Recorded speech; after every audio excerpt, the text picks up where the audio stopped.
Assalamualaikum warahmatullahi wabarakatuh. Perkenalkan, nama saya Nasya Marazia dengan NIM 64232192 dari kelas 6C. Pada kali ini saya akan membuat video tutorial dan penjelasan untuk tugas 1 dan tugas 2. Pertama, kita akan mengerjakan tugas 1. Di soalnya sudah terdapat periode, harga saham A, harga saham B, bobot portofolio, risk free per tahun, return pasar, beta saham A, beta saham B. Itu udah ada di soal ya teman-teman. Selanjutnya kita pertama-tama menghitung return realisasi masing-masing saham dengan cara tahun pertama dibagi tahun sebelumnya dikurang 1. Begitupun dengan return B. Nah, ini tinggal ditambah 1 aja. 1 ditambah return A. 1 ditambah return B. Itu pun seterusnya ya. Nah, hasilnya itu semuanya dikali.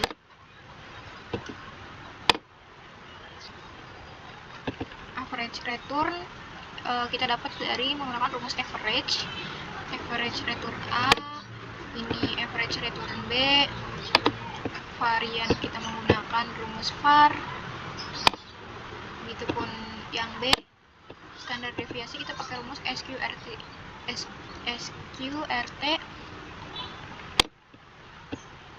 Ini juga sama. Ini kita persenkan. Jadi 4%, ini jadi 5%.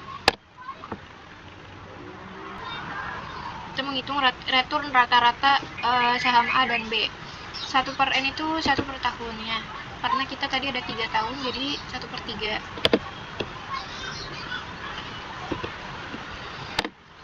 Expect return ini kita dapat dari hasil dari ini dipangkat 1/N dikurang 1. Ini dipesankan. Ini expect return portofolio tahunannya didapat dari rumus 1 plus expect return portofolio A bulanan dipangkat 3 dikurang 1, maka dapat hasil segini. Portofolio B juga sama. Dapat nilai return dan resiko portofolio dengan bobot masing-masing 50%. Saham A dan saham B. Return portofolio A ini kita menghitungnya dapat dari sini. Expect return itu tadi didapat dari atas ini yang sudah kita hitung. Ini tinggal dipangkat 2 aja. Hasilnya kita pakai sum. Didapat dari ini dibagi 11 dipangkat 0,5.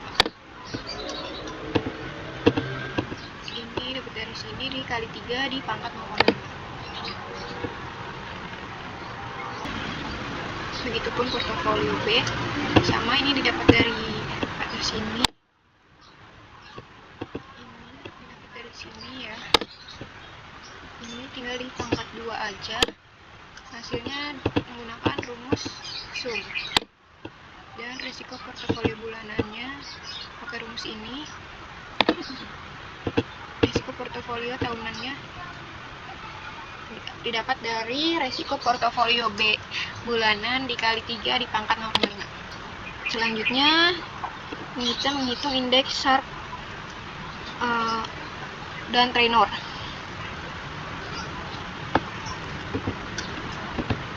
Menggunakan rumus kita dapat dari expect return portofolio tahunan dikurang risk free garis miring portofolio tahunan, maka didapat hasil segini. Dan ini hasil persenannya. Coba sama portofolio B didapat dari expect return risk free dan beta saham. Didapat hasil 3%.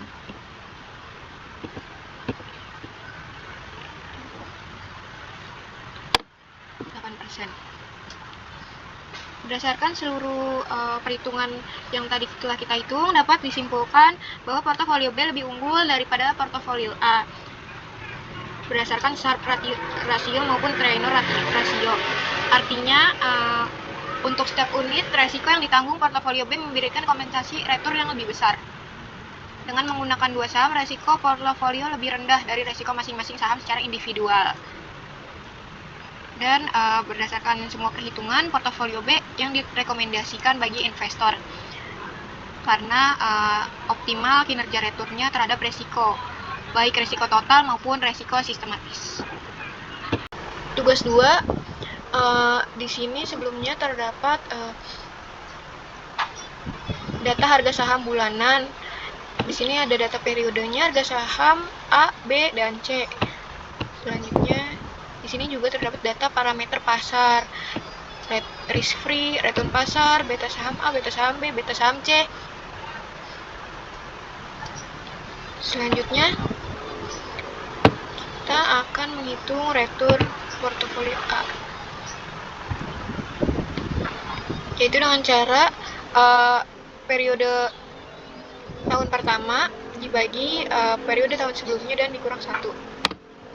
Begitupun seterusnya. Dan yang B, return yang C juga sama. Nah, ini cara menghitungnya 1 ditambah return A. Ini sama juga cara menghitungnya, dan kita hasilkan dengan dikali. Dari awal ini dikali dengan tanda bintang ya guys, dan di enter. Ini juga sama. Selanjutnya kita akan mencari average return dengan cara pakai rumus average return A. Begitupun untuk return B, kita pakai rumus average juga. Begitupun dengan return C. Selanjutnya, kita akan menghitung varian, yaitu dengan cara pakai rumus var ditarik rumus return A dari tahun pertama hingga tahun keempat. Sama juga begitupun selanjutnya. Nah, di sini saham A kita pakai rumus standar STDEV sama dengan STDEV ditarik. Saham A memiliki rata-rata return bulanan sebesar 3,6 dengan resiko 3,70. Ini juga sama, cari rumusnya. Ini juga sama, ini persenannya didapat dari sini ya guys. Jadi persenan aja. Return portofolio A, B, dan C.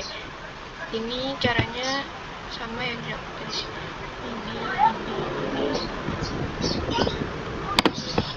Ininya itu didapat dari tahunnya kan, jadi itu tahunnya kan, kita kan ada 4 tahun ya, menghitung 4 tahun, jadi 1 bagi 4. Selanjutnya ya sama juga, yang B nya seperti itu. Ini didapat dari sini,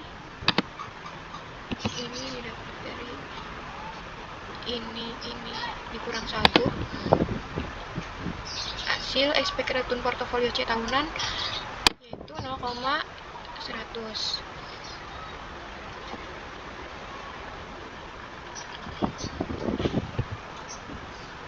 Nah, ini kita menghitung resiko portofolio A bulanan dengan cara sama dengan hasil dari E dikurang R dikurang E dalam kurung R dipangkat 2, hasilnya segini.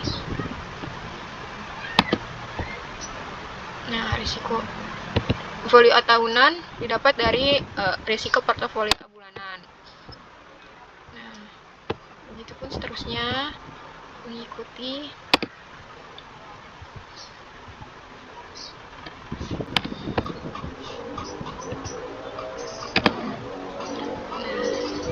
Selanjutnya kita menghitung kovarian dan korelasi. Kita tulis dulu ya data-data yang tadi di atas, kita tulis ulang periode, harga saham A, harga saham B, harga saham C, returnnya. Return kan tadi kan kita udah dapat ya yang di atas ya. kita bikin lagi return A, return C. Nah, di sini kita dapat average returnnya saham A yang didapat dari menghitung rumus average. Begitupun dengan average return saham B. Saham C juga sama. Dan ini selanjutnya menghitung return A. Dapat dari sama dengan 1 ditambah average return di pangkat 4 dikurang 1. Sama sebegitu pun seterusnya. Variance didapat dengan rumus var. Dan menarik semua periode return A. Begitupun return B dan return C. Standar deviasi menggunakan rumus SQRT. Standar dev kan kita menggunakan rumus standar deviasi dikali 4 di pangkat 0,5. Begitupun seterusnya. Nah, ini cover A, B itu didapat dari menggunakan rumus cover return A dan dibagi return B di titik koma return B. Cover A dan C sama juga menggunakan rumus cover.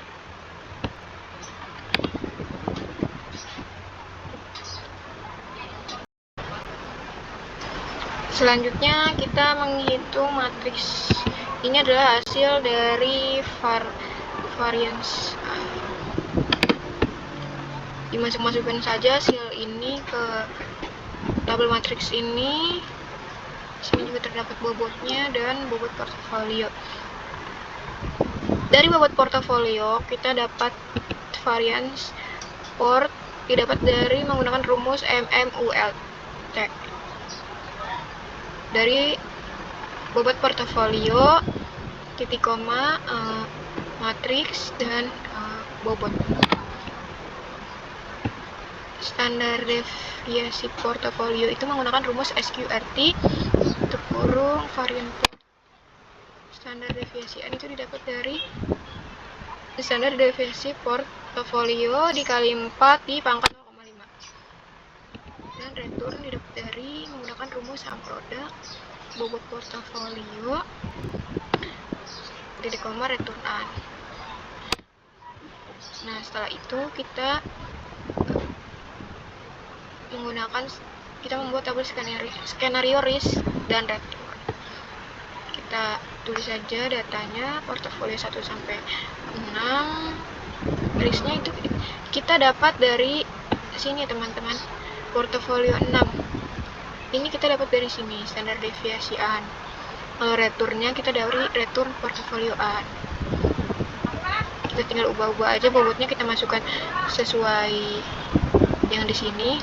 Nah, maka dapatlah rumus risk dan run-nya.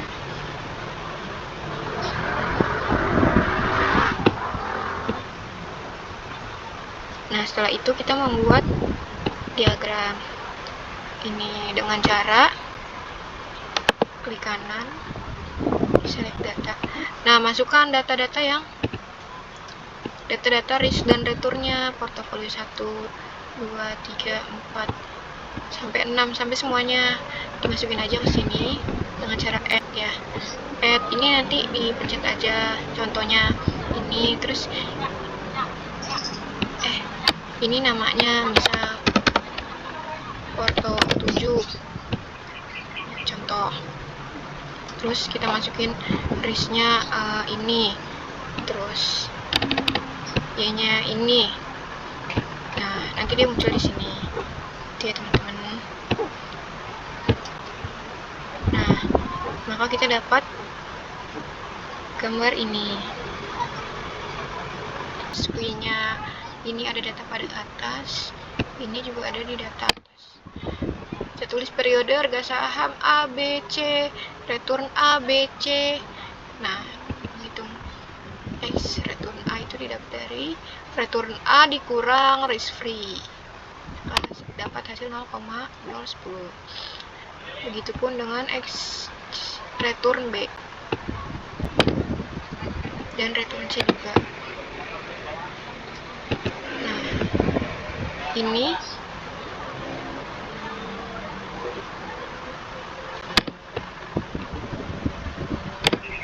selanjutnya kita mencari expect return average didapat dari menggunakan rumus average. Nah, return A-nya ditarik aja. Return B-nya juga. C-nya juga. Selanjutnya kita mencari beta ya.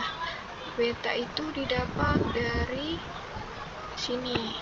Dari soal, dari data parameter pasar, data saham A. Ini juga ada data saham B dan data saham C.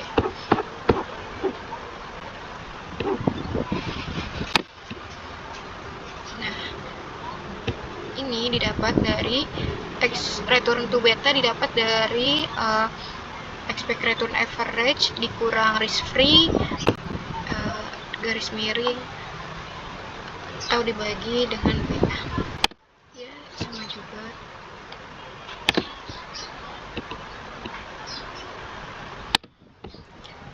Standar deviasi itu didapat menggunakan rumus standar deviasi ya. Standar deviasi.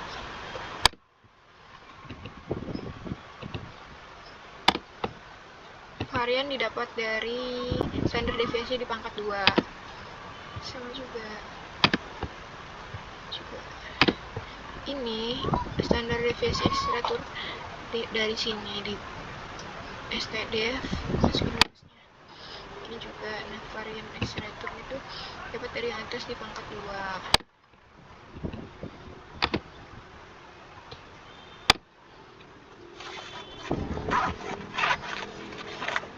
Gunakan metode SAT, Taylor, dan Jensen alpha. Ini didapat dari return A dikurang risk free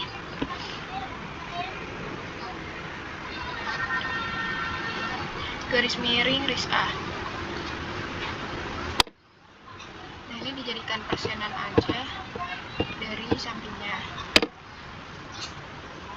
Ini juga sama, didapat indeks B didapat dari return B, risk free B, dan risk A. Sama juga yang C begini. Indeks tenor A didapat dari return A dikurang risk free garis miring beta A. Ini adalah persenan dari hasil tersebut.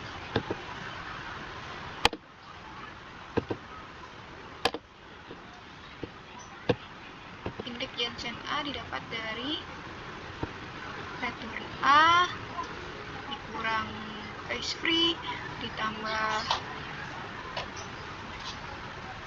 return market dikurang risk free dikali beta A. Ya, begitu pun selanjutnya. Sama ya. Ini hasil persenan dari hasil tersebut. Nah,